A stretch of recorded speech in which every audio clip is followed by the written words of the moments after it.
there and welcome aboard. You're right on time for another super slick ride on the Soul Train.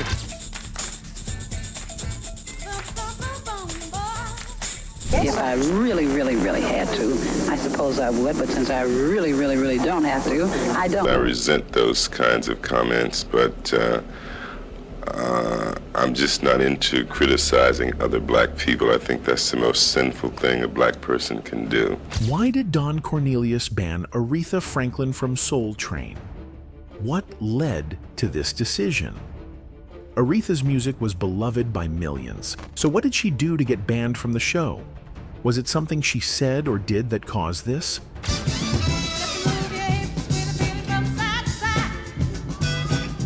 But Aretha wasn't the only singer that Don Cornelius refused to have on the show.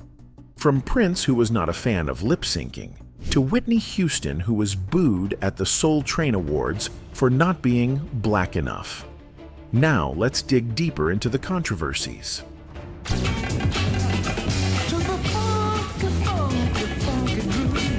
Soul Train, created by Don Cornelius, wasn't just a TV show.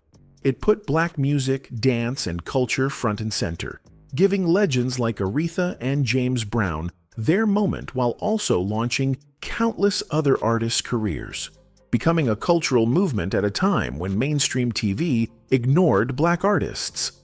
Soul Train also reflected what was going on in the world. It came at a time when black representation on TV was rare, and it made sure the culture was seen in all its glory. From the music to the style, Soul Train showed the world just how unique and powerful black culture was. It became a symbol of pride and creativity, especially for black youth who saw themselves celebrated in ways they never had before. He showed us that being who we are is beautiful. We didn't have to change. The fashion, iconic. The Soul Train line, legendary. The Soul Train Awards, still a big deal. It was a show that didn't just showcase music, it made trends and started movements. From bell-bottoms to afros, everyone was trying to get that Soul Train look. And if you've ever tried to recreate the Soul Train line at a party, you know exactly how contagious its energy was.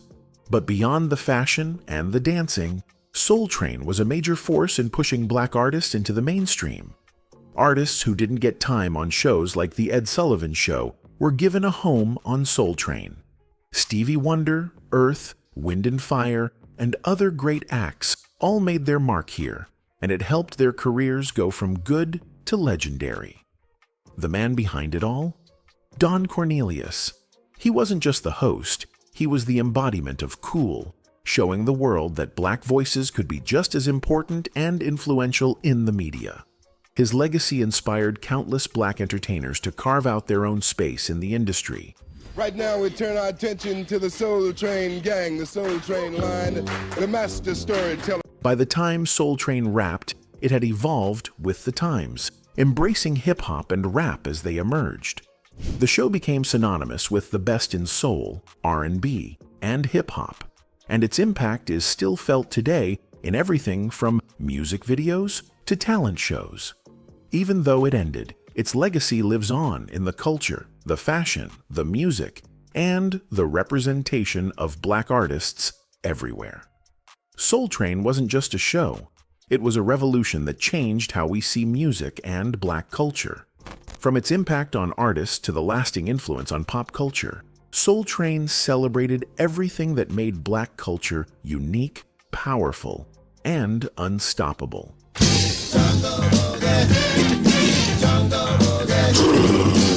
If you've ever watched Soul Train, you probably noticed something. Most of the time, the artists weren't actually singing live. Yep, they were lip-syncing, and honestly, that wasn't just for fun. It was all about saving cash. Setting up a full live sound system with mics and speakers for each performance? That gets pricey. So, by playing pre-recorded tracks, the show kept things running smoothly and saved a lot of money. Another reason? Control. When artists sing live, stuff can go wrong. Forgotten lyrics, off notes, or just sounding a bit different from their recorded tracks. And let's be real, Soul Train wanted everything to be flawless. Lip-syncing made sure every performance hit exactly the right note and sounded just like the crowd was expecting. Not everyone was here for the whole lip-sync thing, though. Some artists and fans felt it was a bit too fake. They thought music should be raw, live, and full of real emotions. Legends like Al Green and Stevie Wonder were all about live performances. They wanted to connect with the crowd in a way that felt genuine, not scripted. When you believe in things that you don't understand. Even if some weren't into it, Soul Train stayed a fan favorite for years. The show launched countless artists and gave us iconic music and moves. Whether they were singing live or lip-syncing, Soul Train still delivered moments that are forever etched in music history, like it did with Aretha Franklin.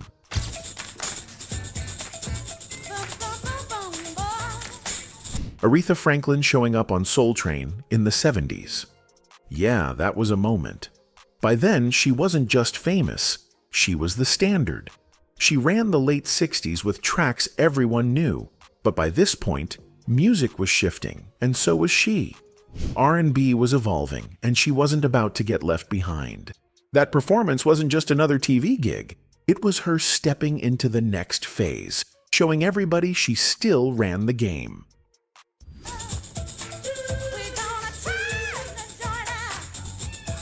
This all went down during Sparkle Season, the era of that Curtis Mayfield-produced soundtrack that blessed us with Something He Can Feel.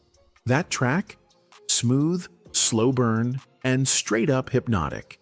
Perfect for Soul Train, a show that wasn't just about music, but about setting the tone for black culture on TV when most networks weren't even paying attention. What made Aretha's Soul Train moment even crazier? She actually sang live. Most artists on the show just mouthed along to their tracks since that was the norm, but Aretha? Yeah, that wasn't happening. Holding back wasn't in her DNA. Her voice was the main event, and she let it rip, raw, unfiltered, and straight from the soul.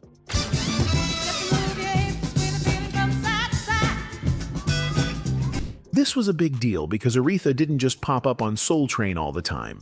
The show spotlighted a lot of younger, up-and-coming R&B acts, so having someone of her royalty status step in, that must have hit different. It wasn't just a flex for her, it was a moment for the show too. Her being there made it clear that Soul Train wasn't just for the new wave. It was the place for black music, period. And in the process, she stamped her influence on the next wave of soul artists. Like I said earlier, by the time Aretha Franklin hit the Soul Train stage, she was already that girl.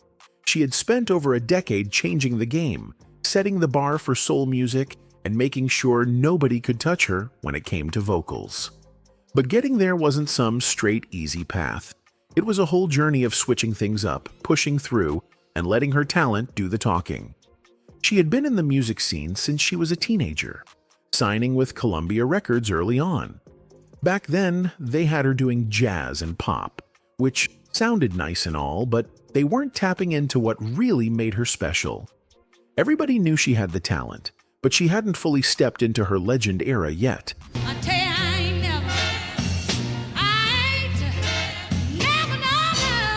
That all flipped when she moved to Atlantic Records and teamed up with Jerry Wexler.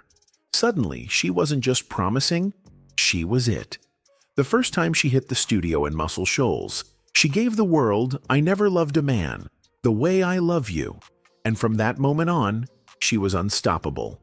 One hit after another, Respect, Chain of Fools, Think, You Make Me Feel Like a Natural Woman, each one proving why she was in a league of her own.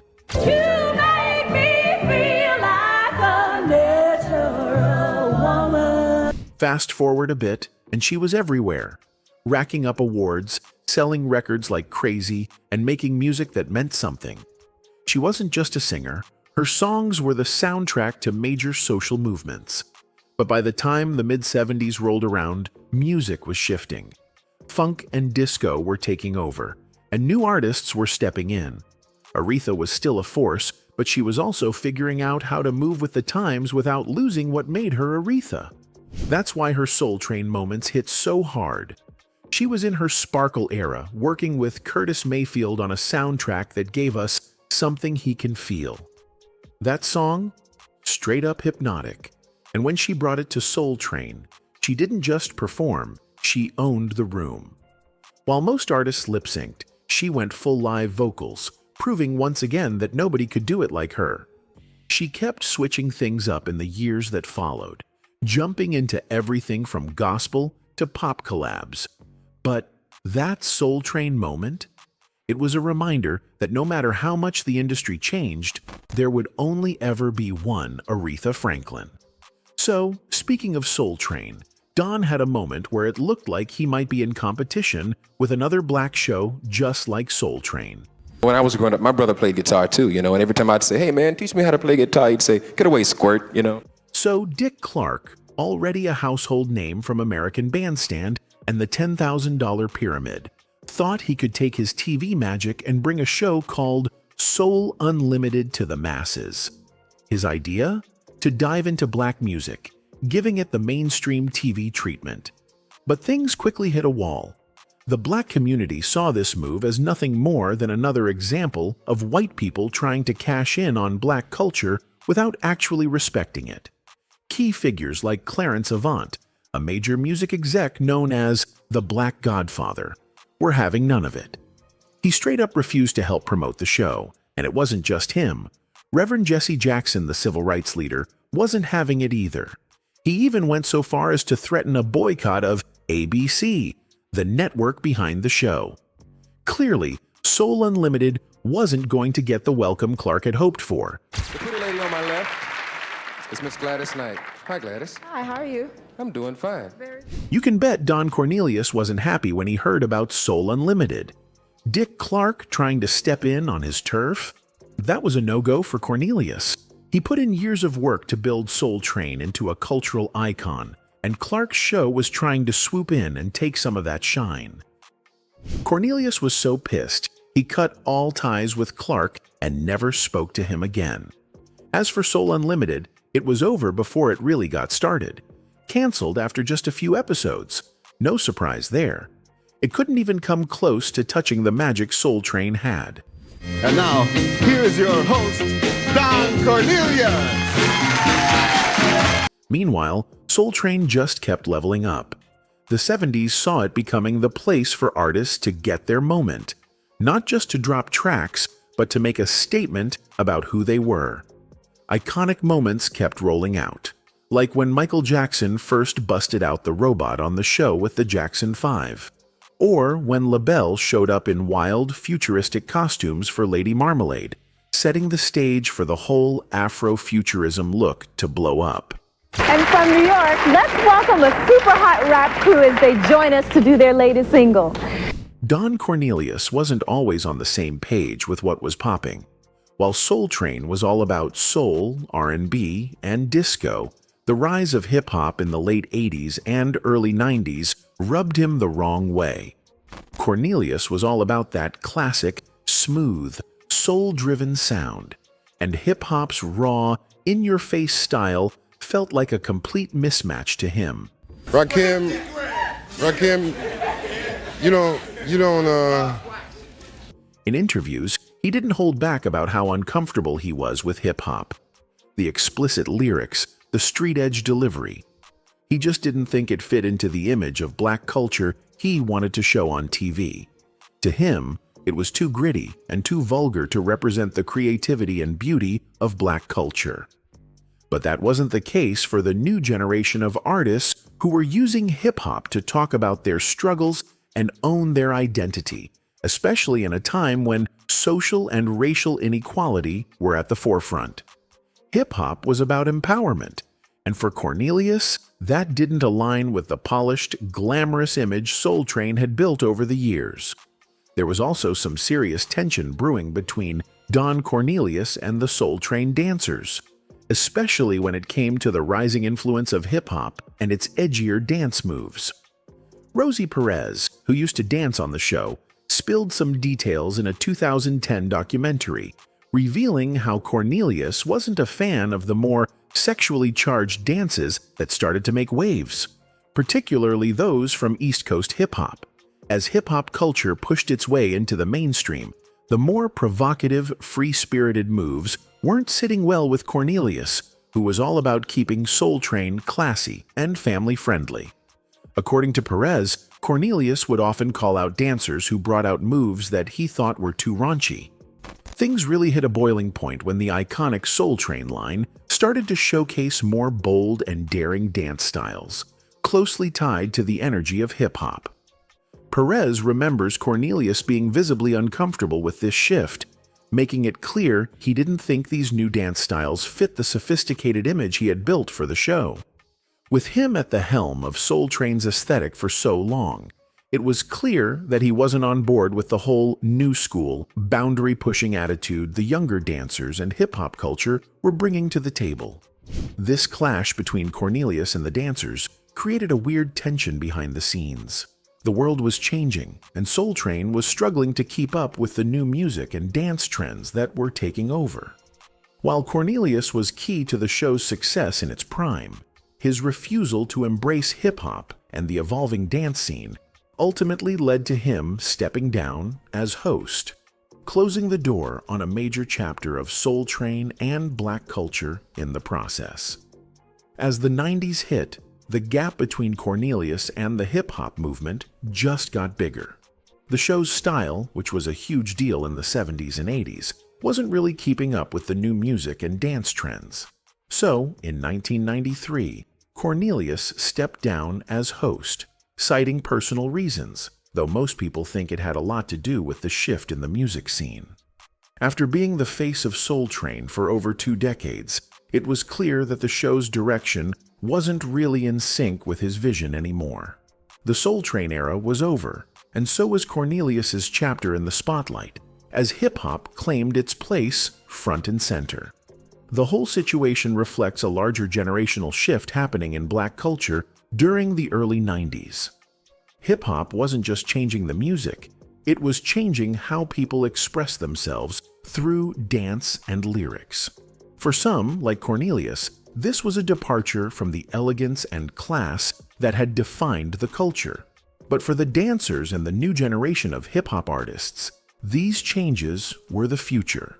Less polished, but just as real and impactful.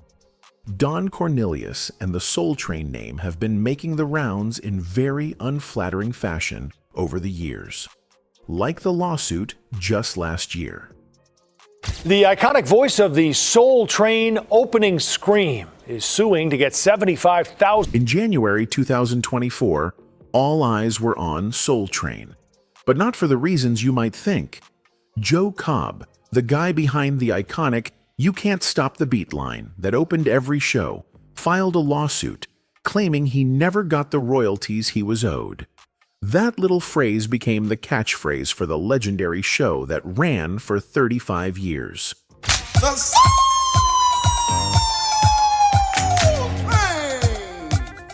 Cobb, who's a pro voice actor, isn't just making noise for the fun of it.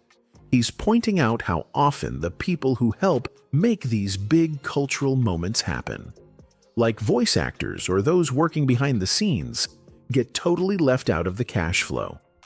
Cobb says his contribution wasn't compensated the way it should have been. Despite the show's legacy and its constant cash flow through reruns, DVDs, and streaming, Cobb claims he hasn't seen a dime since 2008, and now he's fighting for at least $75,000 in back pay for the role his voice played in making the show a cultural landmark. But this isn't just about Cobb. His lawsuit highlights the bigger problem in the entertainment world. Lots of behind-the-scenes folks, like voice actors and other minor contributors, are getting overlooked when it comes to getting paid for their lasting impact. Cobb's voice became as much a part of Soul Train as the dancing, and now he's calling out the system that let him slip through the cracks, even though the show's been raking in the cash. It's a major wake-up call about how these contributors rarely see the financial love they deserve for shaping pop culture. Don Cornelius himself has been in the news. He had been in the club many times. Many people saw him, so they didn't have any fear at the time. So, in a shocking twist, Don Cornelius got wrapped up in some heavy allegations. In Secrets of Playboy, ex-Playboy bunny PJ Maston dropped a bombshell, accusing him of some seriously disturbing behavior.